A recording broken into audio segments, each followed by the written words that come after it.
Hello and welcome back to this introductory project around blueprinting. We're going to be going into part 3 where we're learning about the location change and using the Linear Interpolate vector node, also known as the Lerp vector node. After setting up the timeline node with our alpha, we can then begin to create some animations within our transform properties, the location, rotation, and scale. We'll begin by starting off with the location. I'm going to select the initial location and I'm going to hold it. When I let go, I'm presented with get initial location and set initial location. We have already set the initial location up here at its default value of 0, 0, 0. So when I drag this in, I'm going to hold the hotkey Control. And when I let go, that gives me the get. If I take the same thing and I hold Alt, that will give me the set. In this situation, I want to get the location that we have already created. And then we're going to be performing some arithmetic on that vector. I will then grab the X position and hold Control. I'm going to get the position, Y, get the Y position, Z, holding Control, getting the Z position. I am then going to drag off the pin and hit a plus sign to give us a mathematical operator, add. Selecting that, hitting Control C, then Control V. I'm going to copy, drag that over to the Y, Control C, Control V, making a third copy for the Z. The next thing I'm going to want to do is I am going to want to combine, I'm going to want to add my initial location to the vector that we describe in here. So I will then hit plus, and one of the benefits of Unreal 5 is you used to have to pick out the specific type you want. Now it is smart enough to know if I drag off of a float and hit plus, it will give me a float plus float. If I drag off a vector and hit plus, it will give me a vector plus vector. It's noteworthy to know that you can also go in and right click on the pin and convert pin, and I could change this to an integer. I could convert this to a vector and convert it to a color even. Different types can be assigned in here. I want this to be a float, and inside of here, similar to what we just did, I'm going to right click, I'm going to split this structure. Now we have a vector plus another vector, but I've broken the vector down into X, Y, Z. I'm going to take my result here, the returning a float that somehow got assigned a vector. I'm going to return my X position. 0 plus 0 is still 0. Y, 0, Y plus Y, both of them being 0, is still 0. And likewise with the final Z. So we have now initial location plus our other vector.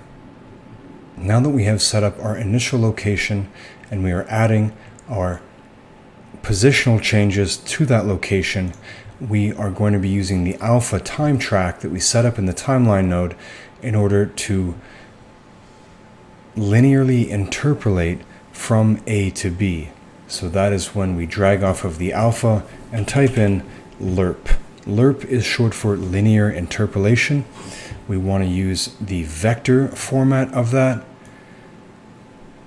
I'm going to move this over here, and then I'm going to add a reroute node below just to make it easy so that we can see what's actually happening.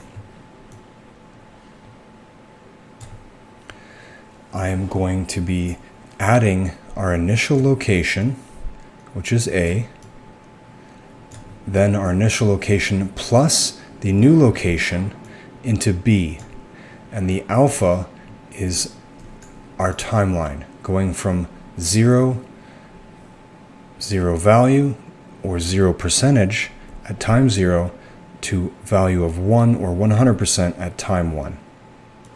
The next step is taking the mesh and bringing it out here. And we're setting the transform. Relative transform. We're setting the relative transform. The reason we're using the relative is because we can place this anywhere we like within the world.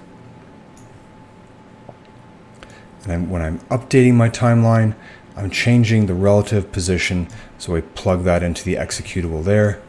I am going to move this down, and move this down, so that we have some clean lines.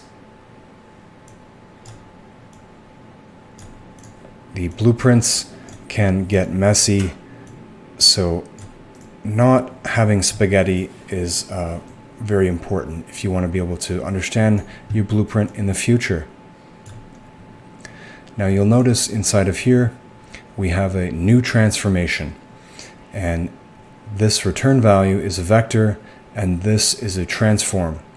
So I'm going to right click here, I'm going to split the structure. Now we're given the transform location, transform rotation, and transform scale. This is a vector and this is a vector. So these pipe right in together and work just fine.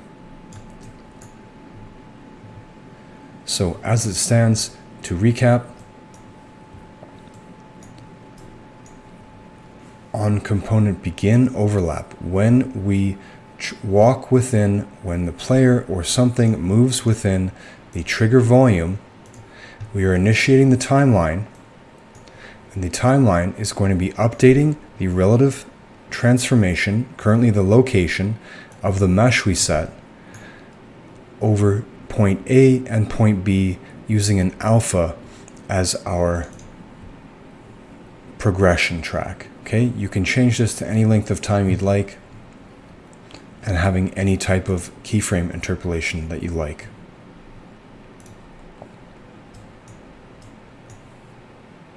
And hit compile, save.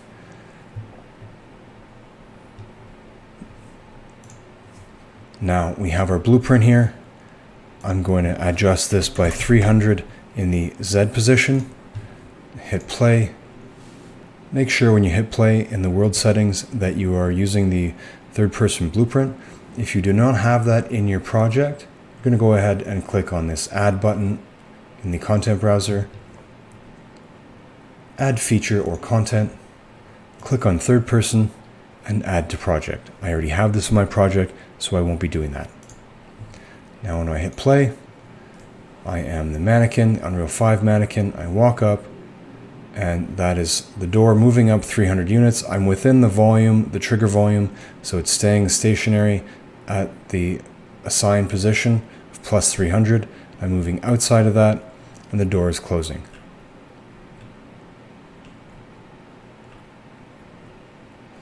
So that is our location change setup inside of the blueprints.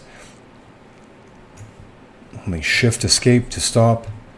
We can take this and duplicate it over here and duplicate it over here. I'm going to move this one a little bit further. Within this blueprint, under the Details tab, under the Location, zero out the Z, and I'm going to have this on the Y moving 200. Then I'm going to click this one and zero out the Z, and on the X, I'll have this moving 300. Hit Alt-P, the hotkey for play, move over to this door, and it is now sliding positive 200 units on the Y, and this door is now moving positive 300 units on the X.